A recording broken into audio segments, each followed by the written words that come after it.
జై హింద్ అండ్ జై భారత్ అండి. భారతీయులు గర్వించదగ్గ రోజు. పాకిస్తాన్ ఉగ్రవాద సంస్థల మీద, వాటి స్థావరాల మీద భారతీయులు దాడి చేశారు. హిందువాన్ని కాల్చి చంపినందుకు హిందూ సాంప్రదాయంలోనే పెద్ద కర్మ పెట్టాడు. ఒక మనిషి భారత సంస్కృతి సాంప్రదాయాల్లో చనిపోతే 12 రోజుల తర్వాత పెద్ద కర్మ పెడతారు. ఇప్పుడు భారతీయులు అందరూ కలిపి ఆ పాకిస్తాన్ ఉగ్రవాదులకి 14వ రోజు పెద్ద కర్మ పెట్టారు. పిండం కూర పెట్టారని చెప్పాలి. ప్రాణానికి రక్తానికి రక్తం, ప్రాణానికి ప్రాణం ఉగ్రవాదులను లేపేశారు. ఇది యుద్ధం కాదు. మళ్ళీ గుర్తుపెట్టుకోండి భారతీయులు, ఇది యుద్ధం కాదు, దీన్ని స్ట్రైక్ అని అంటారు. యుద్ధం అయితే కాదు. యుద్ధం అర్ధరాత్రి మధ్యలో జరిగింది. అర్ధరాత్ర ఏదో రఫా అని ఈ రఫా ఏరోప్లేన్లు అన్నీ వెళ్ళి వాళ్ళ తీవ్రవాదుల మీద దాడి చేశారు. ఉగ్రవాద సంస్థలు 9 లేపేశారు. మళ్ళీ చెప్పినాను, ఇది యుద్ధం కాదు. ఇద్దరు శివంగులు నిజంగా ఆడవాళ్ళ నేతృత్వంలో లేపేశారు. నేవల్ కమాండర్ ఎవరైతే ఉన్నారో మన వ్యోమికా సింగ్ గారు, ఆ తర్వాత ఆర్మీ ఆఫీసర్ ఎవరైతే ఉన్నారో సోఫియా ఖురేషీ గారి ఆధ్వర్యంలో ఈ స్ట్రైక్ అయితే జరిగింది. దీన్ని స్ట్రైక్ అని అంటారు. గుర్తుపెట్టుకోండి. యుద్ధం వచ్చేస్తుంది, మళ్ళీ యుద్ధం మొదలైంది అని చెప్పి చాలా వాళ్ళు భయపెడుతున్నారు, కానీ మీరు భయపడకండి, యుద్ధం కాదు.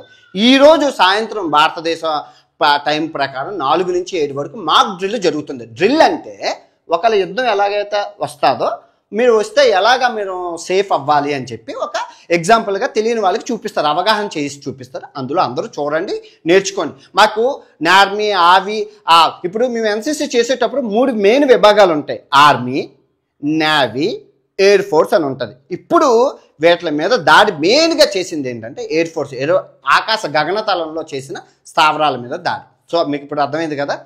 ఇప్పుడు కరెక్ట్గా మనం మాట్లాడుకుంటే ఇప్పుడు ఇది ఎలా జరిగింది అంటే, ఇప్పుడు అమెరికా ఆ రోజుల్లోని ఒబామా గారి ఆధ్వర్యంలో ఒసామా బిన్ లాడెన్ పాకిస్తాన్ ఈ కార్నర్లో ఉన్నారని తెలుసుకొని ఎలాగైతే దాడి చేసిందో, ఇప్పుడు కూడా భారతదేశం జైషే మహమ్మద్ ఉగ్రవాద సంస్థల మీద దాడి చేసింది. ఎలా దాడి చేసిందంటే ఊరుకోసా దొంగల బస. ఈ సామెత విన్నారా? ఊరుకోసా దొంగల బస అంటే ఏంటి? దొంగలందరూ ఎప్పుడు ఊరు లోపల ఉంటారు, ఊరు చివరిలో ఉంటారు, ఊరు చివరన ఉంటారు కాబట్టి దాన్ని ఊరుకోసా దొంగల బస అంటారు. సేమ్ అలాగే ఈ పాకిస్తాను భారతదేశ సరిహద్దు, పాకిస్తాన్ ఆక్రమిత కాశ్మీర్ పీఓకే ఏదైతే ఉందో అక్కడ గొడారాలు వేసుకొని ఈ జైషే మహమ్మద్ ఉగ్రవాద సంస్థలు ఎవరైతే ఉన్నాయో అవి బిర్యానీ రొట్లు వండుకుంటూ తినుకుంటూ ఖాళీ దొరికినప్పుడల్లా, సందు దొరికినప్పుడల్లా భారతదేశాన్ని రెచ్చగొట్టు భారతదేశం మీద దాడి చేస్తుంది. పాకిస్తాన్ అంటే మాకు సంబంధం లేదంటది. పాకిస్తాన్కి సంబంధం లేకపోతే ఎక్కడున్నారు? పాక్ ఆక్రమిత కాశ్మీర్లోనే ఉన్నారు కదా. ఉగ్రవాదులను అంతం చేయాల్సిన బాధ్యత ఎవరిది? పాకిస్తాన్ది. కానీ పాకిస్తాన్ చేస్తుందా? చేయదు. ఎందుకు చేయదు అంటే ఇక్కడ చిన్న మీరు లాజిక్ అందరు. ఇప్పుడు భారతదేశం ప్రజాస్వామ్య దేశం. మన నరేంద్ర మోడీ గారు చెప్తే ఆర్మీ, నేవీ, ఎయిర్ ఫోర్సు, మిగతా పోలీస్ శాఖ మొత్తం అందరూ వింటారు, రైట్? కానీ పాకిస్తాన్లో అలా కాదు. పాకిస్తాన్లో ఆర్మీ కమాండర్ ఏదైతే ఉన్నదో ఆయన చేతిలో ఉంటుంది మొత్తం పాకిస్తాన్ యొక్క పొలిటికల్ వ్యవస్థ. మీ అందరికీ తెలిసిందే, మీరందరూ వినే ఉంటారు. సో దానివల్ల ఈ ఉగ్రవాద సంస్థలను అయితే వాళ్ళు ఇప్పుడు అసలైన యుద్ధానికి ఎలా శ్రీకారం చుడతాదా లేదా అని పాకిస్తాన్ చూసుకోవాలి. కానీ 100% పాకిస్తాన్ అలా తెలుసుకోదు కూడా. ఎందుకంటే అన్ని విధాలా నష్టపోయింది. పాకిస్తాన్కి శత్రువులు ఇప్పుడు చూసుకుంటే, ప్రధానంగా శత్రువులు చూసుకుంటే పాకిస్తాన్ దృష్టిలో చాలా అతిపెద్ద శత్రువు, పవర్ఫుల్ శత్రువు భారతదేశం ఉంది. ఆ తర్వాత రెండో పవర్ఫుల్ ఆఫ్ఘనిస్తాన్ కన్నా రెండో పవర్ఫుల్ ఇరాన్.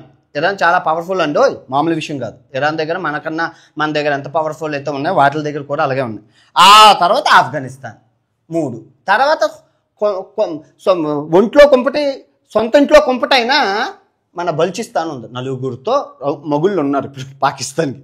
ఏది పీక్కున్నా ఏదో వచ్చి దిగుతుంది. ఇప్పుడు మనం అనక్కర్లేదు, మనకి ఏదైనా మనం చిన్నదైనా అటు నుంచి ఆఫ్ఘనిస్తాన్ కూడా మనకు సపోర్ట్గా వచ్చే అవకాశాలు ఉన్నాయి.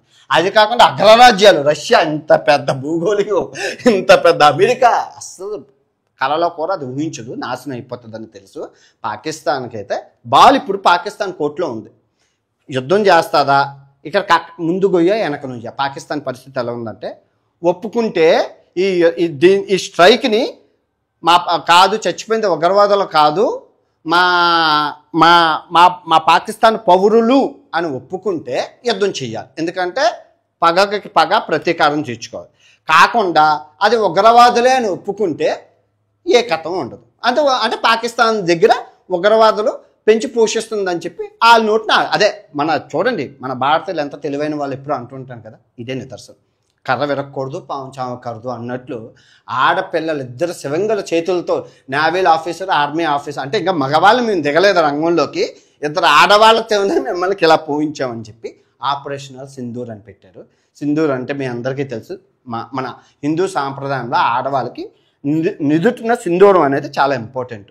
అది మాంగళ్య బలానికి వీటికి సంప్రదాయానికి. సో అది తొరిపినందుకు గాను ఆ పేరుతోని మన హిందువా అని కాల్చినందుకు గాను ఆ హిందూ రీతిలోనే పెద్ద కర్మ 12 రోజుల తర్వాత పెడతారంటారు కదా, కరెక్ట్గా అర్ధరాత్రి మధ్యలో అర్ధరాత్రి దరువేసేశారు. కానీ పాకిస్తాన్ని ఎలాగా వీళ్ళు తోశారంటే మాక్ డ్రిల్ జరుగుతుంది, మేము సిద్ధంగా ఉన్నాము అని చెప్పి యుద్ధానికి సిద్ధం అయిపోయారు ఆల్రెడీ. ఇన్ని రోజుల్లోనూ అరేబియన్ సీలోని సముద్ర మార్గంలోని ఇక్కడ ఏదైతే ఉందో ఆ పార్ట్లోని మన ఐఎన్ఎస్ షిప్స్ ఏవైతే ఉన్నాయో అవి మేము చదువుకున్నప్పుడు ఎన్సీసీలోనే ఐఎన్ఎస్ షిప్ల పేర్లు కూడా మాకు ఉండేది. 10 మార్కుల క్వశ్చన్ అండి. ఐఎన్ఎస్ విక్రాంత్, ఐఎన్ఎస్ మంచి ఐఎన్ఎస్ హెచ్ఎస్ కూడా ఉన్నది, ఆ హాస్పిటల్ కూడా ఉంటుంది. ఆ హాస్పిటల్స్ ఇవన్నీ మాకు ఇచ్చేవాడు అనమాట. మేము నేవీ డిపార్ట్మెంట్లో ఉండేవాళ్ళం కాబట్టి మాకు అన్ని నేవీకి సంబంధించిన క్వశ్చన్సే ఉండేవి. ఆ విధంగానే నేను కూడా అమెరికాలోని క్రూజ్ షిప్లోనే జాయిన్ అయ్యాను. మాకు ప్రతి వారం షిప్లోని డ్రిల్ ఉంటుంది క్రూజ్ షిప్లో, మీ అందరికీ తెలుసు, జనాలు అందరూ వస్తారు. నేను చాలా వీడియోలో చూపించాను.